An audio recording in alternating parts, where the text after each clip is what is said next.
Adjust yourself. सुनिए जी, मैंने जो बात की थी कि भारत की जो स्थितियाँ हैं काफ़ी डरी सहमी सी हैं चीन के आगे, तो पाकिस्तान के आगे शेर की तरह दहाड़ने वाले भारतीय उसके आगे क्यों ऐसी स्थिति में आ जाते हैं? शुक्ला जी। धन्यवाद दिनेश जी। एक तो विलंब से आने के लिए मैं क्षमा प्रार्थी हूँ। नहीं, नहीं, फँस गया कोई था। बात नहीं, कोई वो ठीक है। जी। चीन के बारे में तो इस देश के विदेश मंत्री ही बता चुके हैं। इसमें तो हमको आपको कोई किसी को भ्रम ही नहीं होना चाहिए। उन्होंने बता दिया लोगों से कि बहुत बड़ी अर्थव्यवस्था है। माने बड़ी अर्थव्यवस्था से आप बात ही नहीं कर सकते। उनको यही बता देना चाहिए कि उस अर्थव्यवस्था को बड़ी बनाने में आपका कितना योगदान है। आप लगातार आप एक अपने राष्ट्रवाद के नाम पर एक नारा देते रहते हैं कि चीनी उत्पादों का बहिष्कार किया जाए और साल दर साल आपका व्यापार बढ़ता चला जा रहा है। चीन और के साथ जो आपका व्यापार घाटा है वो बढ़ता चला जा रहा है। कभी-कभी किसी साल आपने थोड़ा बहुत अंतर कर लिया, लेकिन घाटा बना हुआ है वो। अपनी निर्यात की स्थिति बेहतर नहीं कर पाए, हो नहीं पाया।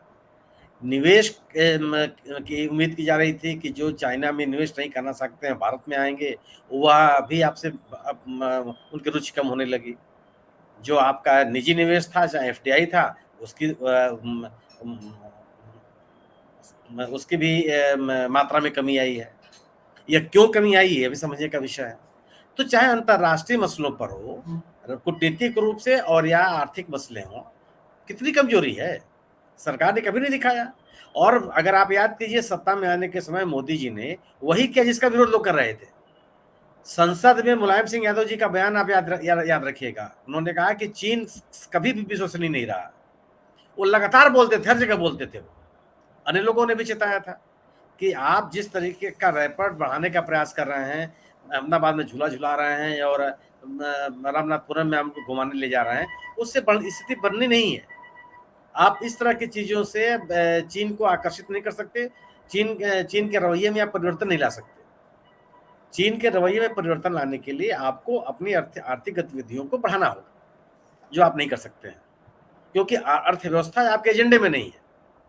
न तो आप औद्योगिक विकास पे आपका ध्यान है, न कृषि के विकास पर आपका ध्यान है, न रोजगार के सृजन पे आपका ध्यान है, न नए शोधों पे आपका ध्यान है।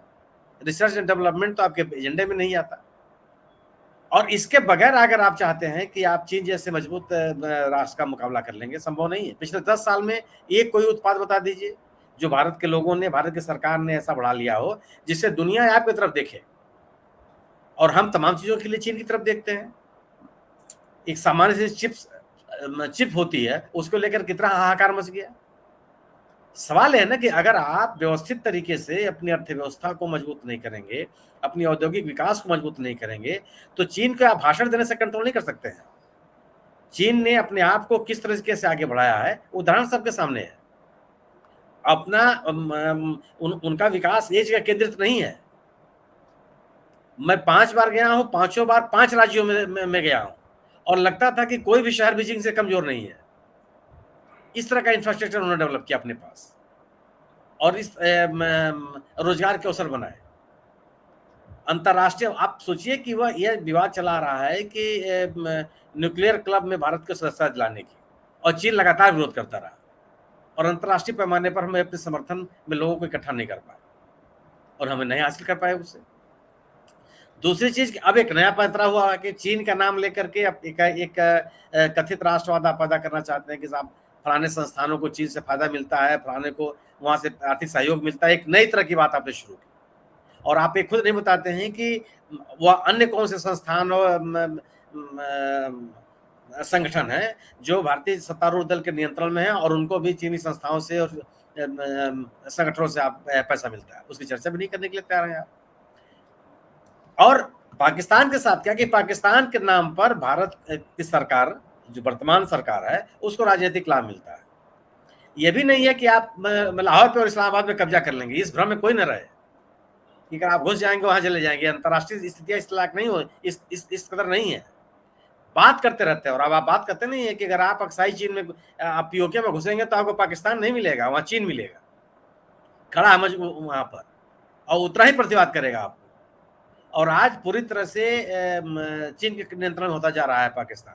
सर ये सर हमारी इसके ऊपर आपकी मैं बता दूं, इसके ऊपर मेरे बहुत सारे एपिसोड्स हैं कि इंडियन आर्मी की फाइट गिलगिट बाल्टिस्तान जो 70,000 स्क्वायर किलोमीटर का है और 12 से 13,000 स्क्वायर किलोमीटर का जो मेन पीओके की जो स्ट्रिप है जम्मू के साथ लगती हुई, वहां पर जो मुकाबला है इंडिया का पाकिस्तान आर्मी से है ही नहीं, it's a Chinese army there sir basically. जी सुनील तो शुक्ला जी। एक अंतर्राष्ट्रीय स्थितियां बदल गई हैं और आप लोगों को झांसे में आप कह रहे हैं ना कि लोग अब तथ्यों को जानते हैं कि आपकी बातें कहने का मतलब क्या है। चीन का मुकाबला एक मजबूत आर्थिक नीति के बगैर आप नहीं कर सकते, राजनीतिक वातावरण बना करके आप नहीं कर सकते। अंतर्राष्ट्रीय जगत में भी आपको उसके खिलाफ सहयोग देने वालों की तादाद उतनी नहीं है।